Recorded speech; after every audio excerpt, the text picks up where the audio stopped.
The Reason for Everything by dogpawsswapgod. That's me. I'm basically reading this for an audience of one. So if you're here and you're not that one, enjoy. I'm not going to do character voices. I will let the dialogue sound like the characters all on its own.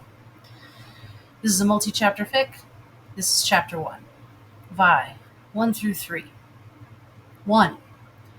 Vi looks up and scoffs, rolling her eyes. You fucking idiot, she spits. She's doubled over the bruise that's blooming across her belly, just above her left hip bone, where the badge is clipped to her belt.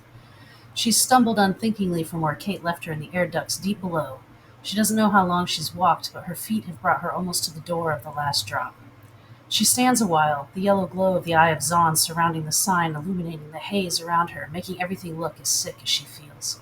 She staggers forward a few steps and catches the wide ankle of the boot of her uniform against some scrap metal piled carelessly in the streets. She falls forward onto her knees painfully. She lets out a frustrated shout, followed by a longer, angry scream. The Atlas gauntlets hiss and steam as she releases their clamps and pulls her hands from them to bury her face in.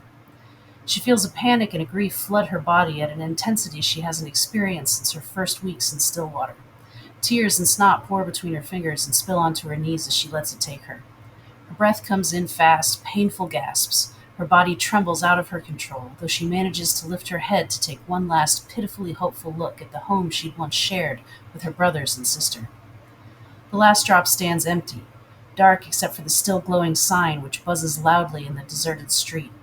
Its door and windows are smashed. It seems to have simply been abandoned after Silco. Vi squeezes her eyes closed. Confused, she hides her face behind her hands and shakes her head from side to side. This is Vander's bar. What does Silco have to do with it? No one wins in war. Vander! Vi chokes, and hears the name echo back at her, bouncing off the streets and stones he practically laid himself not that long ago. Had that been the last thing he'd ever said to her? She isn't sure.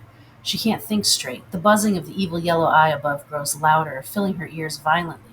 She sinks to the ground, sobbing loudly. Her body is hot, sweating, her tears blinding. She presses her face against the cold, wet cobblestone of the street she used to live on. What had he said? Protect Powder. Violet rears to her knees, her back arched painfully, and wails. The cry rises from a well of grief within her that has been long ignored. It pulls every last ounce of strength from her muscles as it shapes her body into a rigid sculpture of torment. Throwing her hands out to either side, palms up, she pleads wordlessly to a smog-choked sky. There's no one around somehow, and her cry once again echoes back to her. She's alone. Her strength leaves her and she collapses once more onto the street. The broken facade of the last drop dances before her as a dark tunnel closes around it, her vision narrowing to a pinprick, then winking out with a final thought as she succumbs to exhaustion. This isn't my home anymore. This artwork is by Honeybee-arts. Very talented. Highly recommend. 2. Sounds like a headache. Loris sits back on his bar stool and downs half his beer in one quick swallow. Though that thick noggin of yours is probably the right piece of equipment for it. He belches, then clears his throat. Vi swirls her drink in her glass, looking into it. She's already made up her mind. She doesn't even know why she's talking to Loris about it, except that he always seems to be around. He's been her shadow since she'd stumbled out the heavy steel door and found him sitting at the bottom of the iron steps that led to the small, dingy room he dropped her into, after scraping her off the pavement outside the last drop a few weeks back. Vi narrows her eyes, stealing a look at him in her periphery. Maybe even before that, actually, she thinks, but quickly lets it go. She just doesn't care. No line of thought is really worth following lately. They all lead to the same place, and Vi's making plans to take a shortcut away from that place. Pit fighting is a good fit, but careers are short. Loris holds his bottle between two thick fingers, tilting it toward Vi. The wear and tear and all. Not to mention, there's some shady characters with more than right hooks to worry about once you get into that game. Good thing I don't give a shit, replies Vi, and she downs her drink and belches louder than Loris had. She hops from her stool and gives him a firm punch in the shoulder, not remotely playful, but somehow not a threat either. Come watch or don't. I don't need you to protect me from any shady characters. Just thought you might want to know you can start betting on me this Friday, and every Wednesday and Friday after that. Vi turns to leave and Loris follows, the sound of coins spinning on the bar behind him. Twice a week. If he's worried, he doesn't show it with anything but the question itself. I'm trying to make a name for myself, Vi replies. She pulls up her hood and shoves her hands into her pockets. Besides, I need the money. Vi doesn't know, and wouldn't care, that Loris knows that she doesn't care about money, and she cares even less about her name. He follows her out of the bar and into the crowded lanes. Vi is aware of him trailing behind her. At the end of the street, there's a commotion. Enforcers are jostling crowds of people into queues. It looks like a barricade is being erected. Fuck that, spits Vi. She rounds a corner, pulls herself onto a fire escape ladder, and scrambles to the rooftop. Loris doesn't follow her. This isn't his preferred way to get around the Undercity. Vi stands at the edge of the roof and watches as the enforcers shove and shout at people whose streets they're showing up to occupy in greater numbers every day. She can probably guess who's behind this escalation. She's not sure how Kate's done it, but many of the new procedures of the enforcers amid the ramping up of Piltover's occupation of the lanes have Kierman's signature all over them. Literally. But underwritten by some other influence, someone more ruthless, though Vi's beginning to believe that Kate can be plenty ruthless. She clenches her jaw, trying to push the thought out of her mind. The enforcers are holding up flyers, waving them in the faces of the people they've corralled into kettles, demanding answers. These flyers are everywhere now, plastered to every surface in the Undercity. They're a prime motivator in Vi's decision to go pro. Since she's been back in the lanes, she's thought 1,000 times about trying to find her sister again. But every thought of Jinx leads her to that moment. Kate squeezing the trigger and Vi moving faster than she knew she could, grabbing the muzzle of her rifle and spoiling her shot. Who had that little kid been anyway? Why was she with Jinx? Vi closes her eyes and breathes in deep.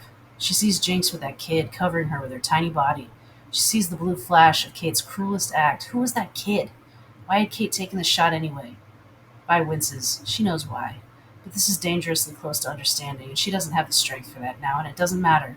Kate's gone. Jinx too. The cascade begins in Vi's head. Kate, Jinx, Vander, Clagger, Milo, Benzo, and where is Echo?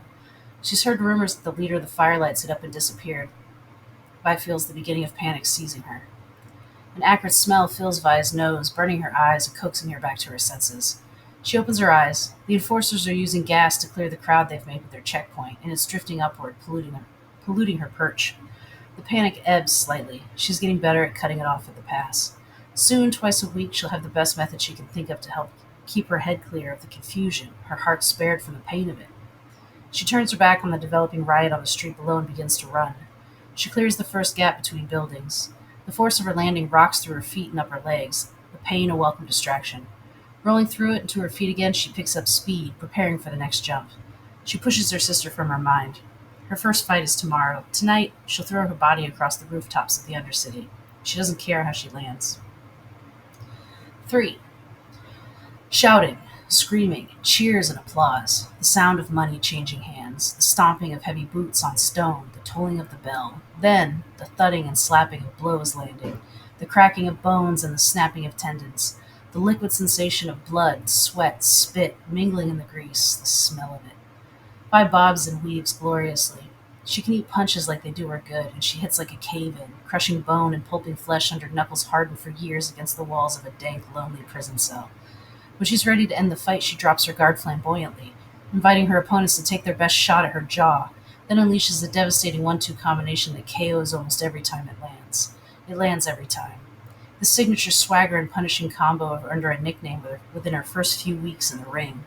It had bubbled up from somewhere in the crowd one night at the start of round 1, fight number 5 or 6. The nameless challenger, all blacked out and wrapped up tight, was having her way with the champ or the guy just south of the champ or however these bullshit seeds worked, and from out in the crowd a piercing, raspy voice infected the spectators nearby with a chant. It spread through the crowd and filled Vi's ears. Fat hands, fat hands, fat hands. What the fuck were they saying? Vi shouts to Loris over the deafening music of the club. They come here every night and are in their usual stools at the bar following Vi securing another win by knockout. Fat hands, Loris says the nickname with a trace of a smile.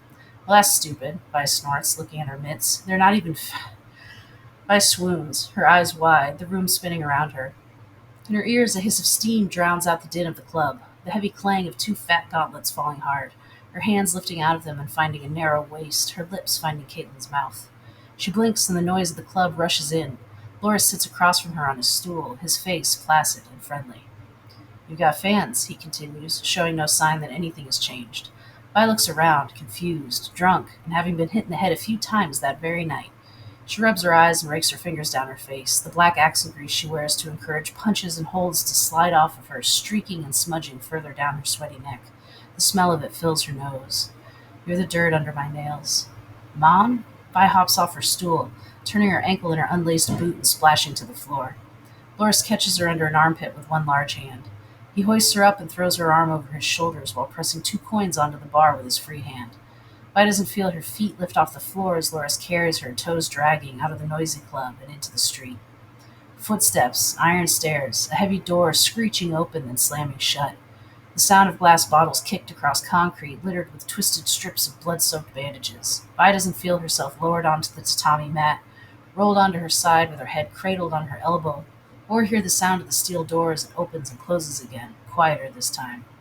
Voices ring in her ears. Fat hands, fat hands, fat hands. Behind her blackened eyelids, Vi's eyes are darting wildly.